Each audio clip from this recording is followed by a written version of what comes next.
আমি যদি আমার ছেলেকেই ভালোবাসি, তাহলে আমি যদি ছেলের বউটাকে একটু ভালো রাখি, ছেলের বউটাকে ঝগড়াঝাটি কম করে ছেলের বউটাকে একটু ছাড় দেই, তাহলে কে ভালো থাকবে? বেসিক্যালি ছেলে। ইয়েস, এই জিনিসটা মাদের মাথায় ঢুকাইতে হবে যে আমি আমার ছেলের বউকে আমার ছেলের হ্যাপিনেসের জন্য ছাড় দিব। সত্যিকার অর্থে যদি আমি বলবো, একটা ছেলের বিয়ে দেওয়ার পর সংসারটাকে হ্যাপি করার ক্ষেত্রে 80% ক্ষেত্রে একটা শাশুড়ির ভূমিকা অনেক, মানে ছেলের মা। ডেফিনেটলি কোন জায়গায় ছেলে বউ খারাপ আছে, কিন্তু exceptional cannot be an example. বেশিরভাগ শাশুড়ি কিন্তু বেশি আমার দখলদারিত্ব মনোবৃত্তিতে চলে যান।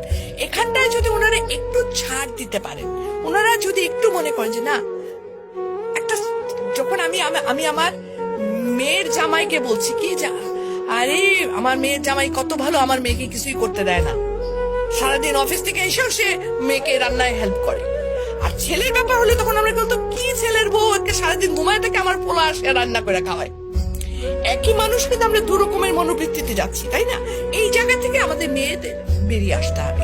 ছেলে আমরা মেয়ের জামাই আসলে পোলাও কোরমার অভাব রাখি না, আর যখন ছেলের বউ তার 1/4 তো আমরা দেই না, ছেলের বউকে বলি এত নেনস তো ভালো না, আমিও তো বলছিলাম আমি তো এত খাইতাম না। সিরিয়াসলি কিন্তু ইট হ্যাপেন্স। হ্যাঁ, কিন্তু মেয়ের জামার জন্য পোলাও কোরমা কোফতার যদি টাকা না থাকে, আমি ঋণ করে নিয়ে এসো খাওয়াবো। রিজনটা কি? রিজনটা আমি চাই আমার মেয়েটা ভালো থাকুক। মেয়ের জামাইকে খাতির করার মেন রিজন কিন্তু আমার মেয়ে ভালো থাকে, আর কিছু না।